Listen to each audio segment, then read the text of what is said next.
আমরা যতদূর জানি গুনগুন করে আপনি গান গান, আমরা কি আপনার কাছ থেকে দুটো লাইন গানের যে কোনো গান এই মুহূর্তে যে গান মনে পড়ছে, আজকে নৃত্য দিবস, সো সেই উপলক্ষে যদি দুটো গান আমাদেরকে শোনাতেন।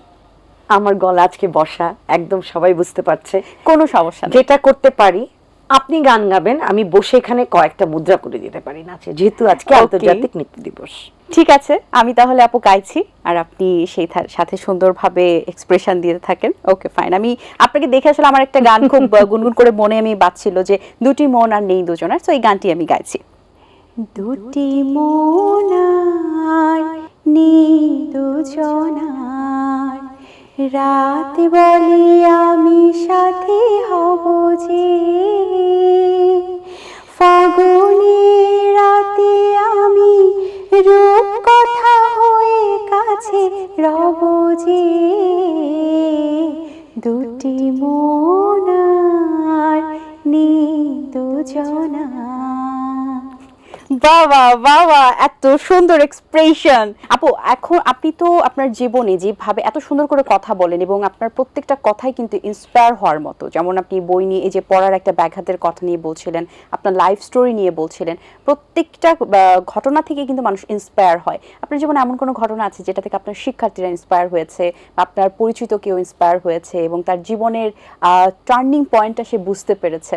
তো যেটা হয়েছে, একটা ছেলে, সে আসলে গল্পের মতো, সে নাচ পছন্দ করে না, সে ফুটবল পছন্দ করে না, সে লেখাপড়া পছন্দ করে না, সে কিছুই পছন্দ করে না। সে একজনকে বিরক্ত করে, ওকে বিরক্ত করে, এরকম জিনিস করতে থাকে। একটা সময় দেখলাম ওই ছেলেটা হঠাৎ একা একা হাঁটছে, হাঁটার ভিতরে ও না কিভাবে জানি দুটো পা পিছালো। আচ্ছা, এটা দেখার পরে আমি ফলো করলাম যে সামথিং ইজ রং, কিছু একটা তো আছে। তো আমার যেটা হয় যে প্রত্যেকটা গ্রেডের প্রত্যেকটা সেকশনের সপ্তাহে একটা করে ক্লাস হয়। তো যখন তার সেকশনে আমার ক্লাসটা হলো, সেদিন আমি ক্লাস ইচ্ছে করে সবাইকে বললাম যে আজকে আমি কোনো ক্লাস নিব না, আজকে ফ্রি ডান্স হবে, যে যার মতো নাচবে। কারণ তাকে আমরা কোনোভাবে বেঁধে কোনো লেখাপড়া বা কিছুতেই মন বসাতে পারছি না, ছোট বাচ্চা তো যা হয়। তো একজন ওরকম নাচে, একজন ওরকম নাচে। তো হঠাৎ সে উঠে করলো কি মাইকেল জ্যাকসনের মতো মনওয়াক দুটা এমন করলো। তো এটা দেখার পরে সব ছেলে মেয়েরা খুব খুশি, কিভাবে করলে। তো ওর ভিতরে যে প্রতিভাটা আছে, আলাদা আগ্রহ হলো নাচের প্রতি, এবং তারপর থেকে যে ওর যে বন্ধুর অভাব হলো না, এটা কিন্তু আমি ফলো করলাম। এরপরে যেটা হলো, আমি ওকে আরো বেশি সুযোগ দেওয়া শুরু করলাম। মানে আমি 2-3টা ক্লাসেই সবাইকে বলতাম ইচ্ছা করে যে আজকে কিন্তু আবার হবে, কি হবে, হ্যাঁ free dance class, miss yes. এভাবে করতে করতে ওকে আস্তে আস্তে না আমি করলাম কি মধ্যমণি করে ফেললাম সেই সেকশনটাতে।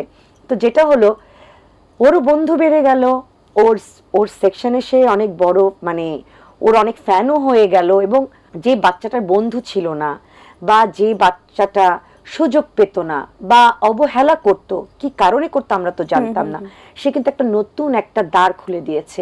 এবং মজার বিষয় হচ্ছে যে সেই ছেলেটা এখন নিয়মিত আমার এখানে নাচ করছে।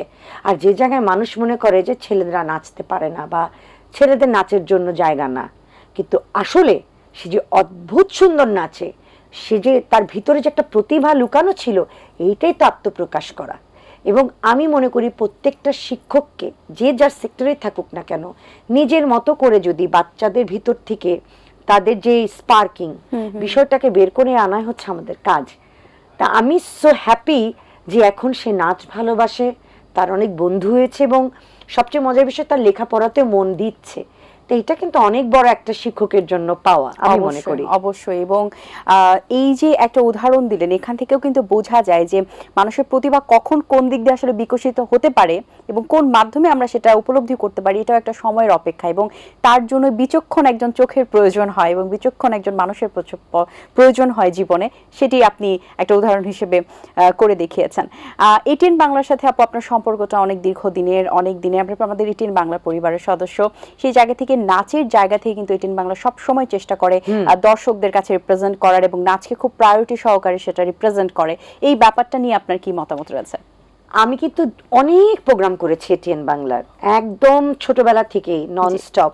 যখন এর আগে যেখানে স্টুডিও ছিল তখন থেকে আমি কাজ করেছি এবং বিশেষ নৃত্যানুষ্ঠানগুলোতেও করেছি, ঈদেরগুলোও করেছি। সলো আমার লাইফের বলতে গেলে যে সলো পারফরমেন্স যাকে বলে, যে একজন নৃত্যশিল্পীকে নিয়ে 5টা নাচ করা, সেটা আমি থ্যাঙ্কস জানাই যে এটিএন বাংলা আমাকে নিয়ে করেছে।